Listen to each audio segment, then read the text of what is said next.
គ្រប់ជំរាបសួរពុកម៉ែបងប្អូនជាថ្មីម្ដងទៀតនេះយើងមានគ្រឿងផ្សំសម្រាប់ធ្វើថ្នាំពុលថ្ងៃនេះអានេះពុកម៉ែបងប្អូនដឹងហើយនេះស្លឹកស្ដៅបាទស្លឹកស្ដៅយើងដាក់ស្លឹកស្ដៅបើធុងនេះវា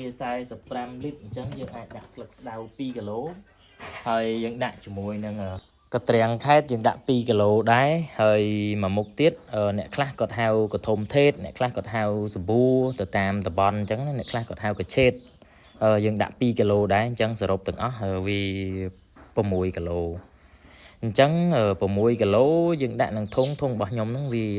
45លីត្រអញ្ចឹងណាអញ្ចឹងខ្ញុំដាក់ទឹកវាចំនួន30លីត្រដើម្បីវាសល់ប្រឡោះបន្តិចបន្តួចអញ្ចឹងណាហើយយើងផ្អាប់ទុកវារយៈពេលប្រហែលជា3អាទិត្យបើសិនជាយើងបានច្រាំអាចនឹងលឿនជាង3អាទិត្យយើងអាចប្រើការបានអញ្ចឹងអាស្រ័យទៅលើពណ៌វាខាងក្នុងថាវាចេញជាតិមកអាចប្រើប្រាស់បានហើយនៅអញ្ចឹងណាមកដល់កន្លែងនេះប្រហែលជាអាចមានពុកម៉ែបងប្អូនមួយចំនួនឆ្ងល់ហេតុអីបានកាលពីមុនយើងយើងមានរូបមន្តវាដាក់លីទឹកខ្មេះដាក់លីមានម្ទេសមានថ្នាំខ្លាំងដែលអ្នកខ្លះហៅថ្នាំជក់អីអញ្ចឹងណាហេតុអីបានយើងដាក់ហើយខ្ញុំអត់ចង់បកស្រាយអីច្រើនទេគ្រាន់ខ្ញុំចង់បញ្ជាក់កន្លែងហ្នឹងបន្តិចដោយសារតែរបស់ទាំងអស់ហ្នឹងយើងត្រូវការប្រើប្រាស់លុយទៅទិញហើយរបៀបដែលខ្ញុំប្រាប់ទៅកាន់ពុកម៉ែបងប្អូនវាមានប្រសិទ្ធភាព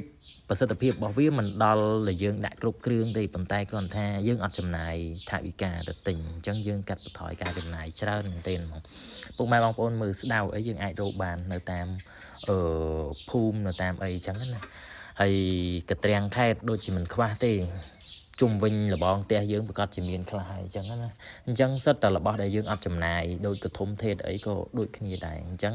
យើងព្យាយាមធ្វើមិនរករូបមន្តណាដែលអត់ចំណាយហើយប្រើប្រាស់មានប្រសិទ្ធភាពដូចគ្នាអញ្ចឹងណាអញ្ចឹងសូមបញ្ជាក់ត្រឹមតែប៉ុណ្្នឹងទេហើយកុំឲ្យមានចម្ងល់ទៀតអានេះយើងនៅពេលដែលយើងចាក់ទឹកហើយយើងគ្របវាឲ្យជិតដោយសារនេះពុកម៉ែបងប្អូនខ្ញុំទិញអាធុងក្រោយនេះមកល្អមែនទែនហ្មងវាមានសទះបិទរបស់វានេះសទះបិទរបស់វាមកជាន់ហ្នឹងគឺជិតខ្យល់ហ្មងអញ្ចឹងធ្វើឲ្យការផ្អាប់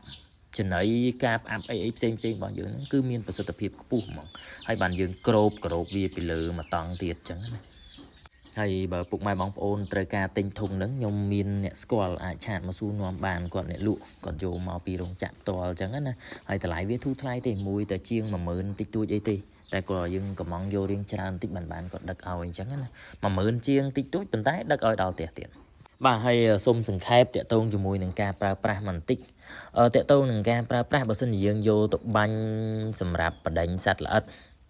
នៅក្នុងតំណាំដើមឈើរបស់យើងនៅក្នុងបន្លែរបស់យើងអញ្ចឹងណានៅក្នុង1លីត្រយើងអាចលាយជាមួយនឹងទឹក60លីត្រ1លីត្រលាយជាមួយនឹងទឹក60លីត្រអញ្ចឹងណានៅពេលដែលយើងបានជាទឹកនឹងហើយលាយហើយយើងយកទៅបាញ់ស្រោចស្រពទៅលបាយលាយប៉ុណ្ណឹងវាមិនមែនជាលបាយលាយដើម្បីសម្លាប់សត្វល្អិតទេប៉ុន្តែវាជួយបដិញហើយណាមួយពេលដែលយើងបាញ់ទៅលើស្លឹករបស់វាចាប់ផ្ដើមមានអាក្លិនស្ដៅក្លិនកត្រាំងខេតហ្នឹងណាហើយវារៀងល្វីងនៅពេលសត្វល្អិតវាមកស៊ីវាអត់ចូលចិត្តស៊ីទេវាសិចិត្តហើទៅកន្លែងផ្សេងទៅរកស៊ីស្លឹកផ្សេងហើយអញ្ចឹងណាអញ្ចឹងអាហ្នឹងវាសម្រាប់បដិញបើយើងចង់លាយយកសម្លាប់ហ្មងក៏បានដែរលាយវាក្រាស់បន្តិចអាច1លីត្រលាយមួយទឹក5លីត្រចាក់ស្រោចទៅអាហ្នឹងដឹងសត្វល្អិតងាប់ហើយប៉ុន្តែវាក្តៅខ្លាំងវាធ្វើឲ្យអាបន្លែរបស់យើងហ្នឹងអាចអាលីអាចអីដូចគ្នាដែរផលប៉ះពាល់របស់វាអញ្ចឹងណាហើយខ្ញុំចាំមើលបន្លែរបស់ខ្ញុំនឹងប្រើវាឆ្លាស់ជាមួយនឹងជីទឹកកកខ្ញុំជឿថាវានឹងជួយទប់ស្កាត់បានច្រើនមែនទែនហ្មង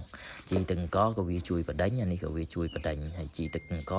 វាជួយឲ្យបន្លែរបស់យើងកាន់តែរឹងមាំថែមទៀតអានេះវាមិនបានជួយឲ្យ